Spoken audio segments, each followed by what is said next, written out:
গতকালের পর আজ ফের বাংলায় রাষ্ট্রপতি শাসন চলছে। রেড রোডের নামাজ থেকে সরব মমতা বন্দ্যোপাধ্যায়। সংবিধান না মেনেই কেন্দ্র কমিশনের আঁতাতে ভোট চুরির চক্রান্ত, বিস্ফোরক তোপ দেখেছেন মমতা। इंडिया आके आप भूल जाता है, आप बोलते हैं इसको नाम कर दो, उसको नाम कर दो, ये सब इन्फिल्ट्रेटर्स है।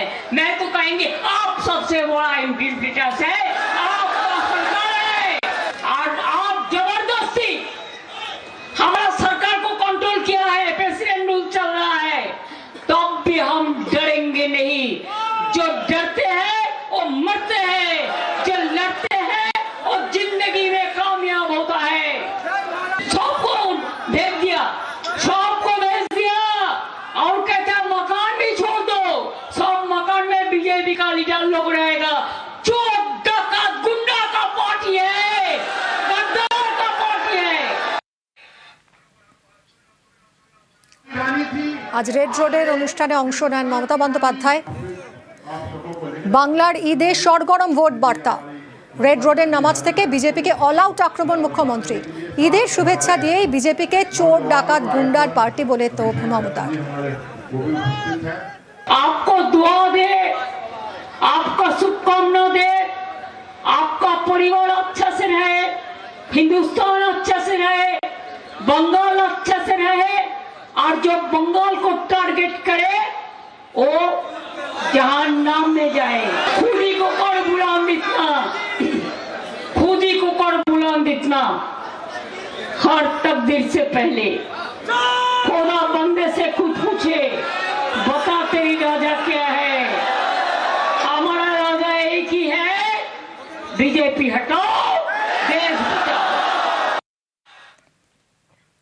আজ সাত সকালে কালীঘাটে শুভেন্দু অধিকারী মন্দিরে পুজো পাঠের পর দিনভর প্রচারে জোর বিরোধী দলনেতার। কালীঘাটে পুজোর পর জয়ে কনফিডেন্ট। কালীঘাটে পর মন্দিরে পুজো দেন তিনি।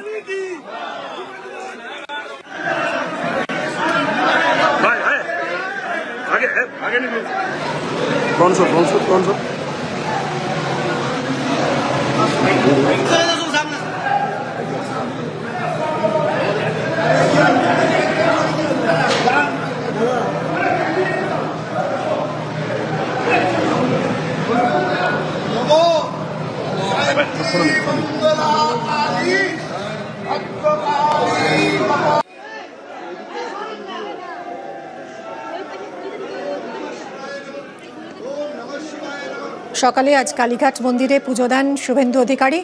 পুজো পাঠের পর তার জোরদার প্রচার কর্মসূচি রয়েছে।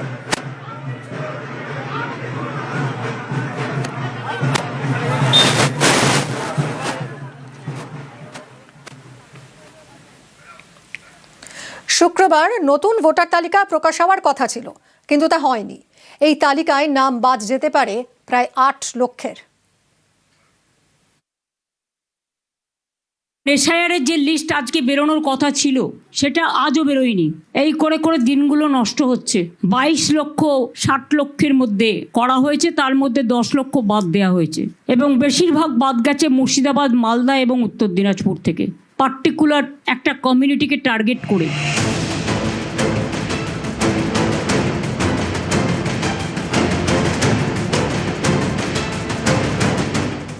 ফেব্রুয়ারি রাজ্যে প্রথম ভোটার তালিকা প্রকাশ করে নির্বাচন কমিশন। আর 20 মার্চ অর্থাৎ শুক্রবার প্রথম সাপ্লিমেন্টারি তালিকা প্রকাশ হওয়ার কথা ছিল, কিন্তু তা হয়নি। 22 লক্ষ করতে যদি 15 দিন 20 দিন লাগে, তা ইলেকশন আসা পর্যন্ত প্রসেস কমপ্লিট হবে তো? 28 ফেব্রুয়ারি প্রথম ভোটার তালিকা প্রকাশের পরে দেখা যায় বিচারাধীন সংখ্যা 60,06,675। এর মধ্যে সবচেয়ে বেশি বিচারাধীন মুর্শিদাবাদে 11,01,145, মালদায় 8,28,127, উত্তর 24 পরগনা 5,91,252, দক্ষিণ 24 পরগনায় 5,22,042, উত্তর দিনাজপুরে 4,80,341। সুপ্রিম কোর্টের নির্দেশে এই বিচারাধীনদের নিষ্পত্তির কাজ করছে বিচার বিভাগ। প্রথম তালিকা অনুযায়ী বিচারাধীন 60 লক্ষ। বৃহস্পতিবার পর্যন্ত 25 লক্ষের বেশি নামের নিষ্পত্তি হয়ে গিয়েছে। এর মধ্যে অন্তত 8 লক্ষের নাম বাদ যেতে পারে।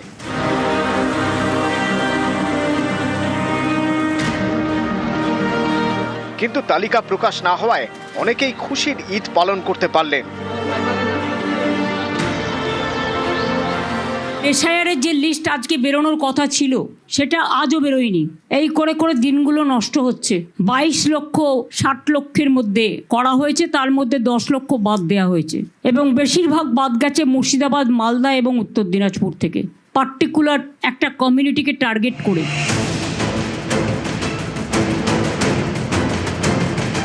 নিউজ 18 বাংলা।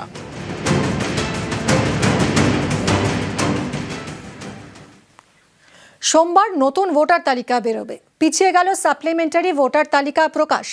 আগামী সপ্তাহে দুটো সাপ্লিমেন্টারি তালিকা বের করবে কমিশন। সোমবার এবং শুক্রবার তালিকা প্রকাশ কমিশনের। এখনও 40,000 বুথের অ্যাডজুডিকেশন নিষ্পত্তি। 28-এর তালিকায় 60 লক্ষ যুক্তিগ্রাহ্য তথ্য বিভ্রাট। সুপ্রিম নির্দেশে এসআইআর বিচারের ভার বিচার বিভাগের।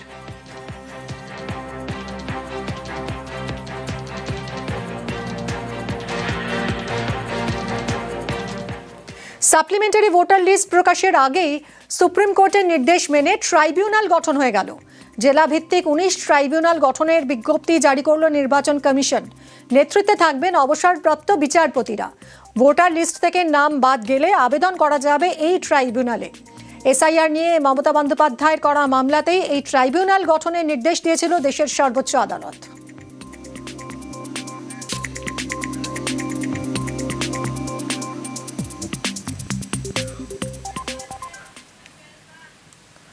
প্রথম দফার আগেই রাজ্যে 2400 কোম্পানি কেন্দ্রীয় বাহিনী আসছে। প্রথম দফার আগেই এরা এসে যাবে। ইতিমধ্যেই রাজ্যে 480 কোম্পানি কেন্দ্রীয় বাহিনী এসে গেছে। ভোটের আগে দফায় দফায় রাজ্যে প্রায় 2000 কোম্পানি।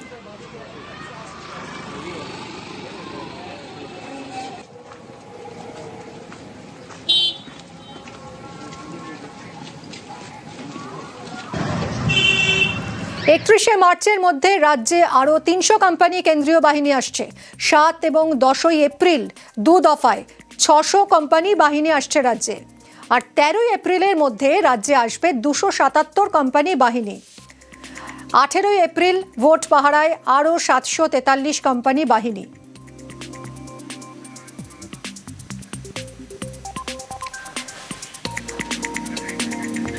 অর্থাৎ প্রথম দফার ভোটের আগেই রাজ্যে চলে আসছে বাহিনী। 31শে মার্চের মধ্যে রাজ্যে আরও 300 কোম্পানি বাহিনী আসছে। 7 এবং 10 এপ্রিল দু দফায় 600 কোম্পানি বাহিনী আসছে রাজ্যে। আর 13 এপ্রিলের মধ্যে রাজ্যে আসবে 277 কোম্পানি বাহিনী। 18 এপ্রিল ভোট পাহারায় আরও 743 কোম্পানি বাহিনী।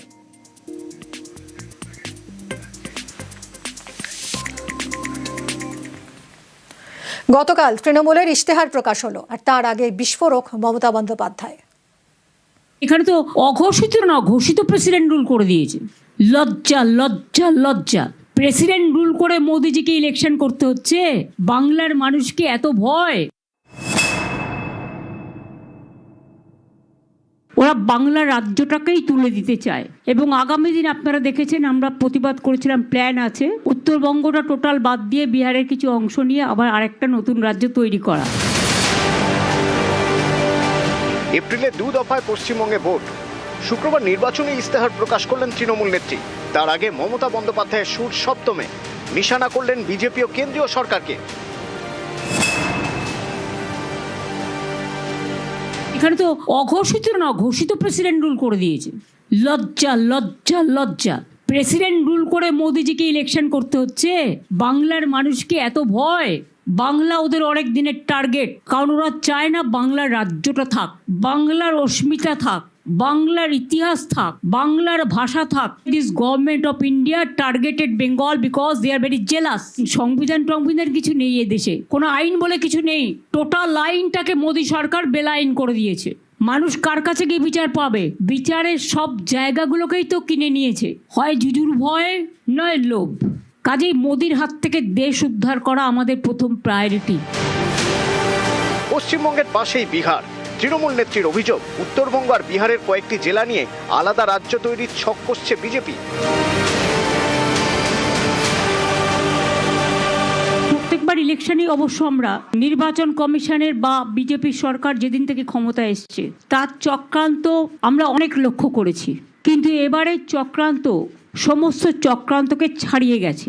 যেন তেন প্রকারণে বাংলা দখল করে ওরা বাংলা রাজ্যটাকেই তুলে দিতে চায়। এবং আগামী দিন আপনারা দেখেছেন, আমরা প্রতিবাদ করেছিলাম, প্ল্যান আছে উত্তরবঙ্গটা টোটাল বাদ দিয়ে বিহারের কিছু অংশ নিয়ে আবার আরেকটা নতুন রাজ্য তৈরি করা।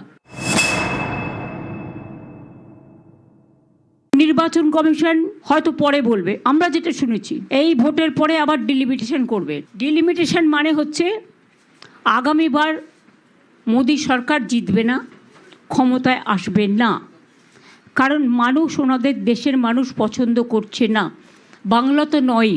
এবং তাই 1 ডিলিমিটেশন, 2 এনআরসি, 3 সেন্সাসের নামে মানুষের নাম আরও বাদ দেয়া, এটা ওদের পরিকল্পনা।